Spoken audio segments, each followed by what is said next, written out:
বাংলাদেশের সদ্য সাবেক প্রধানমন্ত্রী শেখ হাসিনা এখন ভারতে আছেন। কেউ বলছেন তিনি পালিয়ে গেছেন, কেউ বলছেন তিনি অবস্থার প্রেক্ষাপটে বাংলাদেশ থেকে চলে যেতে বাধ্য হয়েছেন, কেউ বলছেন তাকে ভারত নিয়ে গিয়েছে, কেউ বলছেন তাকে নিরাপদ আশ্রয়ের জন্য ভারতে সাময়িকভাবে পাঠানো হয়েছে।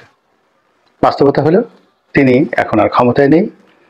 আর ক্ষমতায় যারা আছেন এই মুহূর্তে, বিশেষ করে প্রধান উপদেষ্টা, তার সঙ্গে তার সম্পর্কটা একেবারে দাকুমড়া। এবং সেই প্রমাণিত দাকুমড়ার সম্পর্ক 2009 থেকে একেবারে আজ অবধি এটি ক্রমশই বাড়ছে। তো এই যে দাকুমড়ার সম্পর্কের ক্ষেত্রে দুটো ঘটনা ঘটে। প্রথমত, এখানে খুব নির্মম এবং নিষ্ঠুর প্রতিশোধ নেওয়া হয়ে থাকে বেশিরভাগ ক্ষেত্রে। আবার কখনো কখনো ইতিহাস উল্টে দেয়া বা পাল্টে দেয়া ঘটনা ঘটে যায়, অর্থাৎ সারা জীবন যারা যুদ্ধ করেছে, দ্বন্দ্ব করেছে, সংঘাত করেছে, তাদের মধ্যে অল অন এ সাডেন পরিবেশ পরিস্থিতির কারণে একটা বন্ধুত্বপূর্ণ সম্পর্ক হয়ে যায়, সীমাহীন বন্ধুত্বপূর্ণ সম্পর্ক হয়ে যায়। তো সেই দিক থেকে ডক্টর মোহাম্মদ ইউনূসের সঙ্গে শেখ হাসিনার যে সম্পর্ক, এটি কি প্রতিশোধের দিকে যাবে না বন্ধুত্বের দিকে যাবে, এটি এই মুহূর্তে আমরা কল্পনা করতে পারছি না। বাংলাদেশের সাধারণ মানুষ যারা শেখ হাসিনার দ্বারা নির্যাতিত হয়েছেন, নিপীড়িত হয়েছেন, তাদের সকলের দাবি যে তার বিচার হোক বাংলাদেশে। শুধু তিনি নন, তার যারা দোষর ছিলেন তাদেরও বিচার হতে হবে এই বাংলায়, যেন আগামীতে কেউ শেখ হাসিনা হওয়ার দুঃস্বপ্ন না দেখে। সমস্যা হলো যে বর্তমান অন্তর্বর্তীকালীন সরকার, যেহেতু তারা নির্বাচিত নন, তাদের কোনো সংগঠন নেই। শেখ হাসিনার মতো একজন রাজনীতিবিদ 15 বছর যিনি ক্ষমতায় ছিলেন এবং এখনো পর্যন্ত বাংলাদেশের বৃহত্তম দলটি, যাদের প্রায় 35% জনসমর্থন রয়েছে এবং যাদের হাতে এখনো পর্যন্ত আমলাতন্ত্র, সামরিক আমলাতন্ত্র এবং বেসামরিক আমলাতন্ত্র, জুডিশিয়ারি এবং অর্থনীতির একটা বিরাট অংশ তারা নিয়ন্ত্রণ করে চলেছে। তো কাজেই তাকে নিয়ে যে কোনো সময় খেলাধুলা করা, এটা অনেকটা গোকরা সাপ নিয়ে খেলাধুলা করার মতোই ভয়ঙ্কর। তো যেটা বলছিলাম যে শেখ হাসিনা যখন ভারতে গেলেন, এখন তাকে ইমিডিয়েটলি ফেরত আনতে হবে, এটা জনগণের দাবি। তো জনগণের দাবি অনুযায়ী সবসময় নেতারা চলতে পারে না, আর চলা উচিত নয়। নেতাদের সফলতা সেখানেই তারা এককভাবে কোনো সিদ্ধান্ত নেন নিজেদের মতো করে, আর জনগণকে কনভিন্স করে হোক, বাধ্য করে হোক, সেই তাদের যে সিদ্ধান্ত এবং তাদের যে কর্মকাণ্ড, সেই কর্মকাণ্ডের ব্যাপারে জনগণের ম্যান্ডেট তারা নিয়ে নেয়। এবং এটার মধ্যেই কিন্তু যাকে বলা হয় নেতার নেতৃত্বের গুণাবলী নির্ভর করে। তো ডক্টর মোহাম্মদ ইউনূসের প্রতি যে জনগণের আশা ছিল, আকাঙ্ক্ষা ছিল, চাপ ছিল শেখ হাসিনাকে ফেরত আনার ব্যাপারে, তিনি সেটা অতি সুকৌশলে এটি বলতে গেলে লিঙ্গারিং করেছেন, দীর্ঘমেয়াদে এটাকে ঠেলে দিয়েছেন। কিন্তু সেই সব জল্পনা কল্পনা বাদ দিয়ে একেবারে সাম্প্রতিক যে টাটকা খবর, সে টাটকা খবর হলো বাংলাদেশের পক্ষ থেকে কূটনীতির ভাষায় ভার্বাল নোটিশ পাঠানো হয়েছে শেখ হাসিনাকে বাংলাদেশে পাঠানোর জন্য। এখন বাংলাদেশের সঙ্গে ভারতের যে বন্দি বিনিময় চুক্তি রয়েছে, সেই চুক্তির বেশিরভাগ ধারা অনুযায়ী শেখ হাসিনাকে বাংলাদেশে পাঠাতে ভারত বাধ্য। আর ভারত ইচ্ছে করলে নাও পাঠাতে পারেন। সেক্ষেত্রে তাদের এই চুক্তির অনেকগুলো ধারা রয়েছে, যে ধারাতে তারা বাংলাদেশে তাকে পাঠাবেন না, তারা জিদ ধরতে পারেন। প্রথমত, শেখ হাসিনা যদি বলেন যে বাংলাদেশে তার বিচার ন্যায্যতার সঙ্গে হবে না, রাজনৈতিক মদতপুষ্ট বিচার হবে। দ্বিতীয়ত, শেখ হাসিনা যদি কোনো কারণে ভারতের অভ্যন্তরীণভাবে কোনো মামলায় তিনি সেই যাকে বলা হয় আসামি হন এবং তার বিরুদ্ধে যদি ভারতে মামলা চলে, তাহলেও এই বন্দি প্রত্যার্পণ চুক্তি অনুযায়ী ভারত তাকে বাংলাদেশে পাঠাতে বাধ্য নয়। ঘটনা যাই হোক না কেন, এই যে বাংলাদেশ হঠাৎ করে শেখ হাসিনাকে যে ফেরত পাঠানোর ব্যাপারে যে ডিপ্লোম্যাটিক ভার্বাল নোটিশ পাঠালো, এটা কেন, কি কারণে?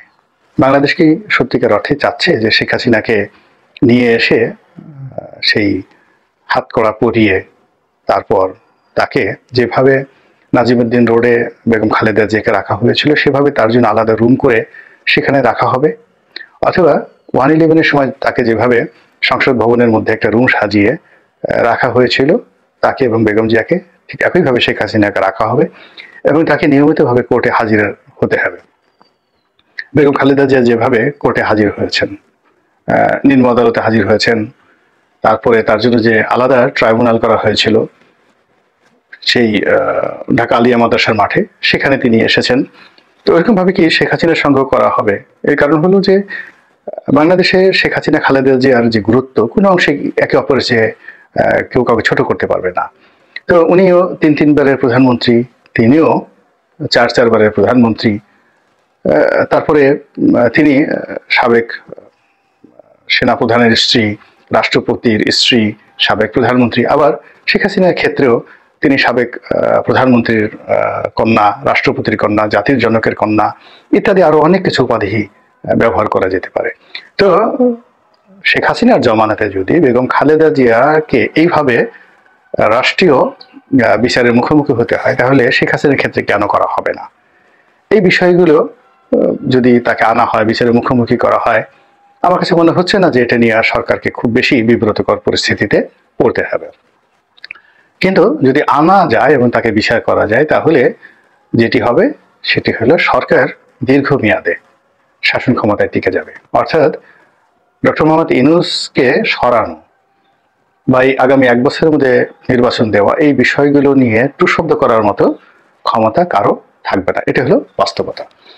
দ্বিতীয় আরেকটা বিষয় নিয়ে আলোচনা হচ্ছে, সেটি হলো ভারতকে একটা বিব্রতকর পরিস্থিতিতে ফেলে দেওয়ার জন্য। এর কারণ হলো যে শেখ হাসিনাকে ভারত যে আশ্রয় দিয়েছে, এটি নরেন্দ্র মোদীর একক কোনো সিদ্ধান্তের কারণে এটি করা হয়নি। যেটি করা হয়েছিল তা হলো তিনি যখন ভারতে গেলেন, তখন তাকে ভারতে রাখা হবে, নাকি ইংল্যান্ডে পাঠিয়ে দেওয়া হবে, নাকি রাশিয়ায় পাঠিয়ে দেওয়া হবে। এই বিষয়গুলো নিয়ে যখন তুমুল আলোচনা, তখন ভারতের সমস্ত রাজনৈতিক দলগুলো, একেবারে ছোট ছোট রাজনৈতিক দল থেকে শুরু করে বড় বড় রাজনৈতিক দলগুলো একেবারে সম্মিলিতভাবে তারা সিদ্ধান্ত নিয়েছেন যে তিনি আমাদের মেহমান আজিম, আমাদের দেশের প্রধান মেহমান, পরীক্ষিত বন্ধু এবং কৌশলগত বন্ধু। কাজী আজ তিনি আমাদের কাছে আশ্রয় নিতে এসেছেন এবং তিনি তার জীবদ্দশায় বাংলাদেশের ক্ষমতায় যতদিন ছিলেন ভারতকে যা কিছু দিয়েছেন, করেছেন, এর কৃতজ্ঞতা ভারতকে প্রকাশ করতে হবে। এবং তা যদি ভারত না করে, তাহলে আগামীতে ভারতকে কোনো দেশ, রাষ্ট্র, ব্যক্তি বিশ্বাস করবে না। শেখ হাসিনাকে আশ্রয় দিতে হবে। তো এর প্রেক্ষিতে নরেন্দ্র মোদী বলতে গেলে অনেকটা হাঁপ ছেড়ে বেঁচেছেন। এর কারণ হলো গত সেই 15 বছরের মধ্যে ভারতের সকল রাজনৈতিক দলগুলো যদি কোনো একটা সিঙ্গেল বিষয় নিয়ে ঐক্যমত্যে পৌঁছাতে পারে, সেটি হলো শেখ হাসিনাকে আশ্রয় দেওয়ার ব্যাপারে। এমনকি চীনের সঙ্গে যুদ্ধ, পাকিস্তানের সঙ্গে যুদ্ধ, কাশ্মীরে সেই ইনসার্জেন্সি চালানো, এগুলো বিষয় নিয়ে ভারতে প্রচুর বিতর্ক রয়েছে। কিন্তু শেখ হাসিনাকে আশ্রয় দেওয়ার ক্ষেত্রে সবাই ঐক্যমত্য পোষণ করেছে। কাজেই সেই রাজনৈতিক যে ঐক্যমত্যতা, তার এগেনস্টে গিয়ে নরেন্দ্র মোদী এখন কোনো অবস্থাতেই তার সরকারের একক সিদ্ধান্তে বাংলাদেশে তাকে ফেরত পাঠাতে পারেন না এবং তিনি সেটা করবেনও না। এর কারণ হলো শেখ হাসিনার সাথে তার ব্যক্তিগত সম্পর্ক যেমন আছে, তার সঙ্গে সঙ্গে যদি তিনি এখন কোনো কারণে শেখ হাসিনাকে পাঠান, তাহলে সমস্ত বিরোধী দলগুলো তার গলা টিপে ধরবে। তো এরকম একটা অবস্থা চলছে। আর আরেকটি পক্ষ, বিশেষ করে ভারতের যারা রাজনৈতিক বিশ্লেষক রয়েছেন, তারা বলার চেষ্টা করছেন যে মিস্টার জো বাইডেন, যার সঙ্গে মূলত ডক্টর মোহাম্মদ ইউনূসের খুবই ভালো সম্পর্ক এবং শেখ হাসিনার একেবারে দাকুমড়া সম্পর্ক, এবং জো বাইডেন প্রশাসনের সঙ্গে নরেন্দ্র মোদীর প্রশাসনেরও খারাপ সম্পর্ক। তো কাজেই একেবারে শেষ মুহূর্তে আগামী জানুয়ারি মাসের 20 তারিখে যেহেতু জো বাইডেনের বিদায়, নতুন সরকার আসবে, কাজেই ডোনাল্ড ট্রাম্প আসার পরে পরিস্থিতি যেন শেখ হাসিনার অনুকূলে না যায়, ভারতের অনুকূলে না যায়, এজন্য জো বাইডেন একেবারে শেষ মুহূর্তে এসে ইউনূস সরকারকে প্রভোগ করেছে যে শেখ হাসিনাকে ফেরত আনার জন্য আপনি চিঠি দেন। এবং সেই চিঠির প্রেক্ষিতে মার্কিন যুক্তরাষ্ট্র আবার ভারতকে একটা চাপ দেবে।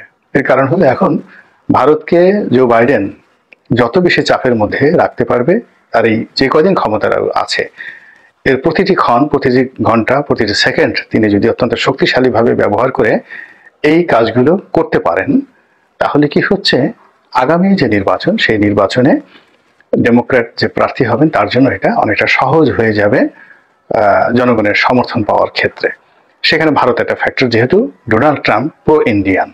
তো এই কারণে যেটা ভারতের যারা মিডিয়া, তাদের বলা বক্তব্য হলো, যারা বিশ্লেষণ করছেন সাংবাদিকরা, তাদের বক্তব্য হলো মূলত ভারতকে আন্তর্জাতিক অঙ্গনে একটা চাপ দেওয়ার জন্যে মূলত আমেরিকা এই কাজটি ডক্টর মোহাম্মদ ইউনূসকে দিয়ে করিয়েছে। এবং ডক্টর মোহাম্মদ ইউনূস এই সময়টাতে এই ঝুঁকি নিয়েছেন।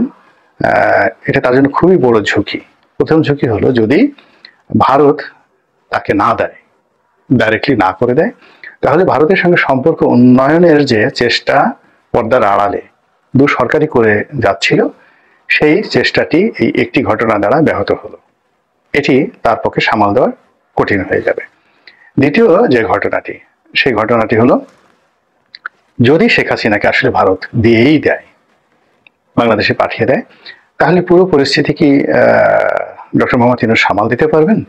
এর কারণ হলো উনি বাংলাদেশে আসার সঙ্গে সঙ্গে যে একটা পরিবেশ এবং পরিস্থিতি তৈরি হবে, সেই পরিস্থিতির 1 নম্বর সমীকরণ হলো বিএনপি এবং আওয়ামী লীগ একদিকে এসে যাবে।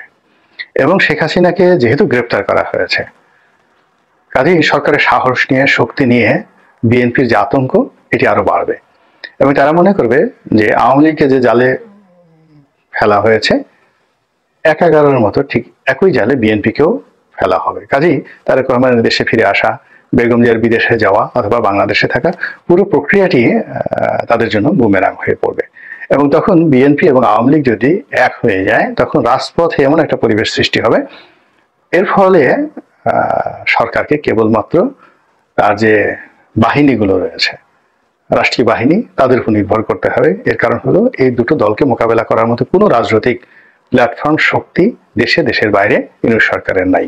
কাজেই শেখ হাসিনার এই যে বিষয়টি নিয়ে যা কিছু হচ্ছে, এটা যে কেবলই মাত্র বাতচিত, খেলাধুলা তা নয়, এর পেছনে দীর্ঘমেয়াদে অনেকগুলো চক্রান্ত রয়েছে, এর অনেকগুলো দীর্ঘমেয়াদে ফলাফল রয়েছে। এবং এর ফলে আমাদের আগামী দিনের রাজনীতির অনেক বিষয় নির্ভর করছে, বা এর মাধ্যমে অনেকগুলো বিষয় মীমাংসিত হবে বা অমীমাংসিত থেকে যাবে। আল্লাহ আমাদের সবাই